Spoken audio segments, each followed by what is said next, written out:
네, 거의 뭐 연달아서 이제 영상을 올리는 것 같은데, 사실 이제, 오늘 아버지 생신이셔가지고, 그래서 이제 생신을 축하드리면서 맛있는 이제 음식도 먹고, 그리고 이제 제 유튜브 채널을 대해서 얘기를 하면서, 그래서 이제 유튜브 채널 이름도 이제, 그냥 짓고, 고침없이 로우킥이라고, 그냥 아무 편집 없이 그냥 올린 겁니다. 사실 이제 편집 기술이 없어가지고 그냥 올리는 건데, 뭐 일단 그렇게 지었고, 그리고 예전에 사실 찍었는데 이제 비공개로 했던 영상들이 좀 있거든요. 뭐 그러다 보니까 사실 영상이 좀 많이 혼재돼 있습니다. 그래서 순서도 많이 엉망진창이고 막 뒤죽박죽인데, 그래도 제가 좀 날짜를 쓰면서 조금 쓸 거기 때문에 뭐 혹시 뭐 보실 분이 있을지 모르겠지만 뭐 보신다면 야 아마 조금은 이제 도움까지는 아니더라도 한 참고 정도는 아마 될 수도 있을 겁니다.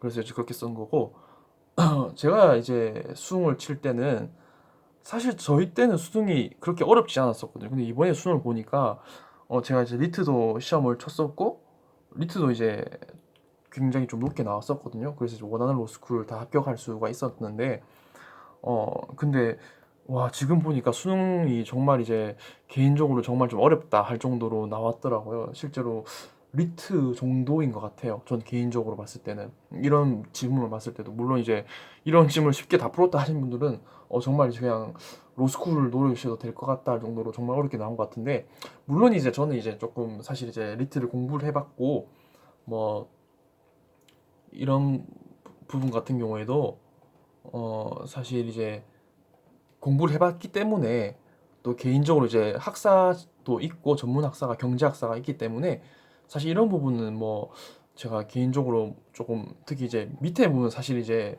여기 말고 이제 브리튼 우즈 세대 같은 경우에는 이제 경제학과 1학년에 바로 다 배우게 되거든요. 그래서 사실 뭐 쉽게 풀 수 있었는데, 오히려 저는 이 해겔 이거 보면서 야 이건 고등학생이 풀 수 있나 할 정도로 정말 어렵게 냈더라고요. 이제 각설하고, 일단은 제가 그래도 이제 리트 점수가 140점대가 나왔거든요. 예, 제가 로스쿨 입학할 때는 138점이면 서울대학교 로스쿨 갈 수가 있었습니다. 근데 제가 이제 영어가 약해가지고 서울대학교는 못 갔는데, 그럼에도 불구하고 이제 지방 로스쿨은 다 뚫을 수 있어가지고 그 정도 이제 리트 점수가 나와서. 근데 리트 시험에는 이제 언어 논리가 추리 논증이 있거든요. 추리 논증 같은 경우에는 제가 이제 높게 나왔습니다. 예, 그게 제가 4개 틀려가지고 88.5 정도 나왔었고, 그 언어 논리는 제가 9개 정도 틀려가지고 57점 몇이 나왔는데, 그래서 총점 이제 146으로 이제 어 정말 이제 거의 상위권으로 나왔었죠. 예, 정말 그 정도 나와가지고 그래도 제 개인적으로 조금 잘한다고 생각을 했었는데, 예, 일단은 제가 조금 바쁘실 테니까 일단은 제가 개인적으로 한번 풀이를 한번 해보도록 할게요. 일단은 저는 이제 4번 같은 문제는 바로 풀었습니다. 예. 예를 들어서 가와 나는 모두 특정한 철학적 방법에 기반한 체계를 바탕으로 예술의 상대적 위상을 제시하고 있다라고 규정되어 있는데, 맞는 겁니다. 왜냐면 정립, 반정립, 종합해가지고 일단 이거 속독으로 조금 읽다 보면, 철학에 대한 예술은 이제 초보 단계에서 종교는 성장 단계, 철학 완숙 단계다. 예술은 상대적으로 그런 위상이 있구나. 변증법도 마찬가지구나. 사실 근데 이게 정말 중요한 질문이거든요. 왜냐면 사실 이런 질문들 같은 경우에 사실 문제를 풀면서 지식을 얻어 나가는 케이스예요. 이런 문제 같은 경우. 왜냐면 워낙 어렵기 때문에 이런 질문이, 실질적으로 변증법 모델에 따르면 요런 게 있고 내면성도 이런 게 있고 주관성 점점적으로 강화되고 종합은 이루어지지 않는다라고 하네. 그렇구나. 이 정도 그냥 대충 읽으면 됩니다. 상반된 거는 사실 이제 언어적 보게 된다면 사실 없기 때문에 답은 이제 1번으로 바로 넘어가면 되거든요. 근데 전 처음에 이제 이거는 뭐 무슨 말인지 싶었습니다. 왜냐면 가에서 알 수 있는 해결의 생각으로 적절하지 않은 것은 이라고 물었는데, 제가 이제 기술이 없어가지고 이제 사실 좀 쓰면서 하고 싶은데 사실 그게 좀 잘 안 돼가지고, 일단은 적절하지 않은 것을 묻는 거기 때문에 가를 먼저 볼까요? 가에서 보는 알 수 있는 해결의 생각으로 적절하지 않은 것을 봐야 되는데, 일단은 예술, 종교, 철학 간에는 인식 내용의 동일성과 인식 형식의 상이성이 존재한다. 이거는 그냥 볼 수 있죠. 예술, 종교, 철학은 사이선 존재하네 하면서 보면서 좀 다르구나라는 걸 지금 보여주고 있는 겁니다. 사실 이제 항상 글을 읽을 때는 첫 문단이 가장 중요하거든요.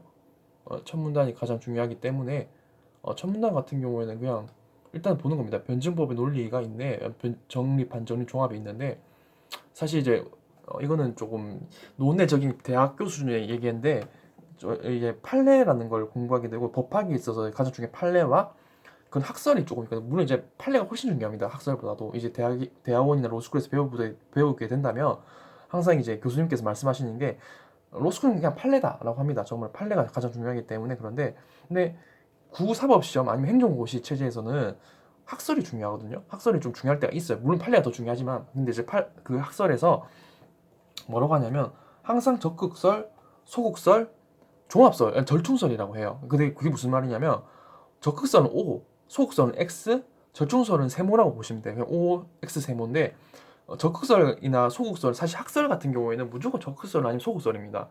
절충설은 제가 알기로는 뭐 행정법의 일부분과 그 민사소송법이나 형사소송법에서 이제 관할권 관련된 부분이 사실 그런 절충설이 조금 있는데, 왜냐면 교수님들 같은 경우에도 적극설과 소극설이 있어야만 그 학설이 되는 것이, 세모는 되게 애매하단 말입니다. 이것도 아니고 저것도 아니기 때문에. 그래서 이제 논문 형식으로 뭐 도움이 안 된다라고 교수님께서 이제 말씀을 해주시더라고요. 근데 이걸 이제 각설하고 일단 이제 말씀드리면 여기서 봤을 때 일단 1번, 2번은 아마 쉽게 찾을 수 있을 겁니다. 여기서 이제 절대 정신의 세 가지 형태는 지성의 세 가지 형식이 인식하는 대상이다라고 했었어요. 근데 여기 보시면 잠시만요. 여기 보시면 요 색깔로 할게요. 여기 나와 있단 말입니다. 항상 보면 이제 절대 정신이라고 있으면 앞뒤를 봐야 됩니다. 앞뒤를 이렇게 봤을 때 보자. 해겔은 미학도 철저히 변증법적으로 구성된 체계 안에서 다루고자 한다. 그는 예술은 종교, 철학과 마찬가지로 절대 정신의 한 형태이다. 그리고 절대 정신은 절대적 진리인 이념을 인식하는 인간 정신의 영역을 가리킨다라고 했죠. 그래, 그럼 예술, 종교, 철학은 절대적 진리를 동일한 내용으로 하고 다만 인식 형식의 차이에 따라 구분된다. 즉, 절대 정신은 세 형태에 따라서 각각 대응하는 직관, 표상, 사유이다라고 했었어요. 근데 읽어볼까요? 절대 정신의 세 가지 형태는 지성의 세 가지 형식이 인식하는 대상이다.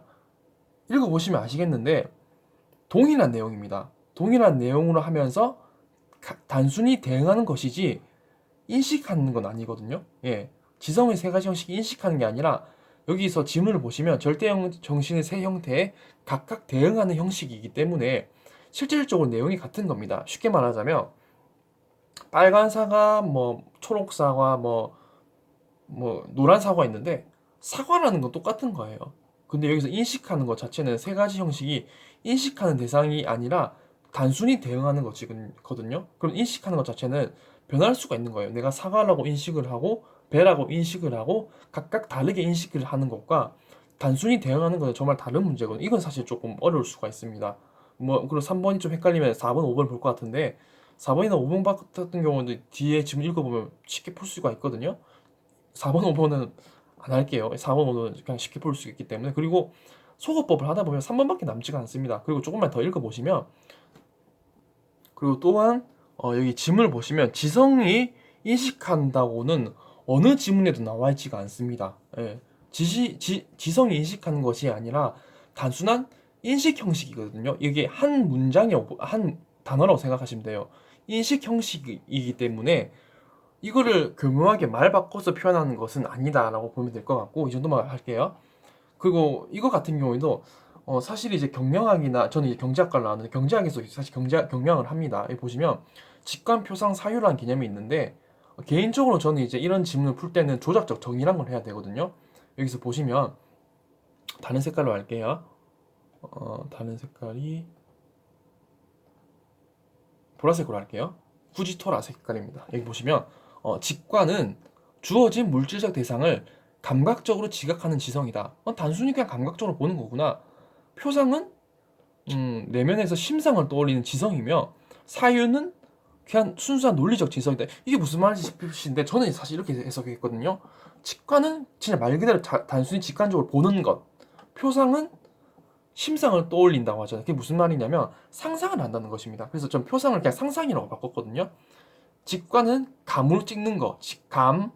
표상은 상상.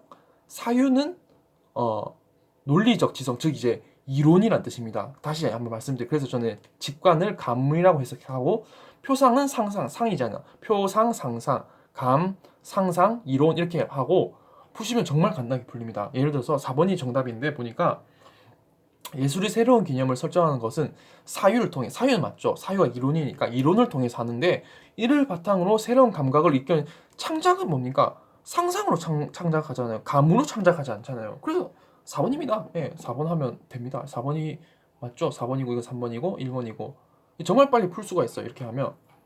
이것도 사실 7번은 이제 뭐 쉬우니까 이거는 뭐 죄송한 말이지만 한글 읽을 줄 알면 풀 수 있으니까 넘어갈게요. 근데 이제 이게 좀 어려울 수가 있어요. 8번 문제 같은 경우 예를 들어서 헤겔과 나의 글쓴이가 나누는 가상의 대화인데, 일단은 뭐 얘가 이런 게 있는데, 초기 작품들 미적으로는 세련되지 못해서 별론데 아직 미성숙했기 그랬다. 얘는 이제 두 천재도 처음에는 약간 병신이었다. 약간 이런 말인데, 근데 이제 나의 글쓴이가 뭐라고 했냐면, 방금 그 말씀은 선생님의 기본 논증 방법을 연결하며, 즉 나의 글쓴이는 이 선생님의 어떤 이론을 빼온 겁니다. 예를 들어서 선생님 네가 말한 논리를 내가 이용해서 내가 너의 말을 반격을 해볼게, 이런 뜻이거든요.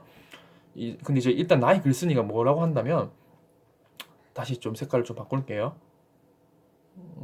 색깔을 좀 바꾸면 변증법의 매력은 종합에 있다. 종합에 있는데, 종합의 범주는 두 대립적 범주가, 그렇죠, 이제 절충설이라는 겁니다. 법학으로 봤을 때 절충설을 해야 되는데, 잠시만요. 죄송합니다. 제 이제 컴퓨터를 잘 못 따라가지고. 자, 이제 강조를 다시 해볼게요. 절충설입니다. 그러니까 종합은 절충설인데, 뭔가를 이제 절충해야 된다. 흑백 논리가 아닌, 흑백 논리는 아시죠? OX가 아닌 세모라는 그거입니다. 너도 맞을 수가 있고 틀릴 수도 있다. 맞을 수도 있고 틀릴 수도 있다는 게 절충설인데, 종합은 양자의 본질적 규정이 유기적 조화를 이루어 질적으로 고양된 최상의 범주가 생성되면 성립하는 것이다. 즉 이제 조화를 이뤄서 서로 합쳐야 된다. 즉 융합을 해야만이 이제 더 최상의 범주가 생성됨을 성립하는 것이고, 그래서 어떤 흠결도 없이 완수한 것을 평가될 수 있을까? 미학에 관한은 그렇다는 답변은 쉽지 않다. 최상이라고 볼 수는 쉽지 않다. 직관표상 사유순으로 구성하고 있는데, 내면성이 점진적으로 강화 완성되고 있음이 예술로부터 철학에 이르는 과정에서 점점 지어지고 주관성이 강화되고 있음이 확연히 드러날 뿐, 그게 정말 우월하다고 볼 수는 없다. 이걸로 끝입니다. 여기까지만 보시면 돼요. 이 지문은 사실 읽을 필요 없습니다. 예, 사실 뭐 이거 읽으면 쉽긴 한데, 저는 바로 생각했어요. 왜냐면 얘가 수중 미성숙하다, 성숙하다를 판단하는 것 자체가 잘못된다는 겁니다. 왜냐면 그렇지가 않다. 객관적인 늘어나서, 예를 들어서 어린아이가 그림을 그리면 다른 사람들이 뭐 별로라고 생각할 수가 있어요. 그래가지고 다양한 이제 우리가 소위 말하는 사교육을 통해 가지고 그 창의성을 뭉개면서 객관적으로 답을 찾는 귀신을 만들었다고 생각해 봅시다. 근데 그게 국가의 차원으로 봤을 때는 그게 되게 마이너스적인 요소거든요. 왜냐면 이제 지금 이제 AI 시대라든지 그런 거기 때문에, 그래서 이제 창의성이 더 중요할 수가 있는데, 아까도 여기 이제 지문을 보시면 점점 이제 너희들이 이제 그런 이제 대중들의 평가를 받아가면서 자신의 창의성을 뭉개고 대중들에 따라서 간다. 즉 이제 주관성과 이제 객관성이 이제 좀 떨어지면서 주관성으로 점점적으로 강화되고 완성될 뿐, 어느 것이 우월하다고 할 수 없다는 뜻이거든요. 그렇기 때문에 그런 말을 이제 여기 헤겔의 말에 따라 한다면, 헤겔이 이제 뭐라고 했었냐면, 여기 보시면 헤겔이 이제 절대적 진리를 봤을 때, 여기 보시면 헤겔에 따르면 직관의 외면성과 표상의 내면성은 사유에서 종합되고, 이에 맞춰서 일단 종합이 된다는 거예요. 외면성과 내면성은 종합이 된다라는 뜻이었죠. 이게 변증법에서 이제 말했던 이제 종합이 되게 유사하잖아요. 그래서 이제 이론에서 외면성에 대응하는 예술이 현실에서는 내면성을 바탕으로 절대 정신일 수가 있다. 즉 어느 것이 우월하다라고는 볼 수 없다는 뜻이거든요. 그렇기 때문에 답은 2번이란 것입니다. 여기서 누가 이게 조작적 정의거든요. 여기서 이 사람의 기본적인 헤겔의 이제 논증 방법을 연결한다면, 헤겔은 외면성과 내면성은 즉 이제 종합할 수 있다고 했잖아요. 그렇기 때문에 종합을 함으로 인해 가지고 그 유기적 조화를 이룸으로 인해 가지고 최상의 범주가 생성되는 거기 때문에, 여기서 말하는 이제 외면성과 내면성은 유일하게 종합을 할 수가 있어서 어느 것이 성숙하다, 미성숙하다라고 할 수 없다라는 뜻이거든요. 그래서 이제 나의 말 글쓴이가 주장하는 것을 해겔의 논리를 이용해서 표현을 하는 것은 사실 답이 2번밖에 없다라고 표현할 수가 있거든요. 9번은 저도 죄송하지만 9번 저도 틀려가지고 9번이 3번인데 저는 5번 했거든요. 그래서 틀려가지고 해설을 안 할게요. 이 정도 보면 될 것 같고 전반적으로 사실 좀 어려웠던 것 같습니다. 저는 이제 개인적으로 이제 리트 준비를 하면서 피셋도 마찬가지로 이제 고시 이런 것도 1차 시험 합격한 경험도 있고 7급 같은 경우에도 이제 피셋을 시험을 치면 뭐 정말 거의 막 한 과목 안 풀어도 될 정도로 최상위권으로 합격을 해봤기 때문에 저는 그 정도를 알고 있는데 제 풀이 방법이 틀릴 수도 있어요. 근데 저는 이제 이렇게 풀었었고 맞았다는 겁니다. 물론 야 너 이게 잘못 이제 강사분께서는 이제 너 잘못 해석해서 이렇게 할 수도 있는데 저는 개인적으로 이렇게 보니까 답이 다 풀리더라고요. 그래서 이제 이때까지 제가 했던 방법인 거고 그냥 소개해드린 겁니다. 그래서 뭐 참고만 하시고 하여튼 좀 어려웠다라고 볼 수가 있을 것 같습니다. 예, 감사합니다.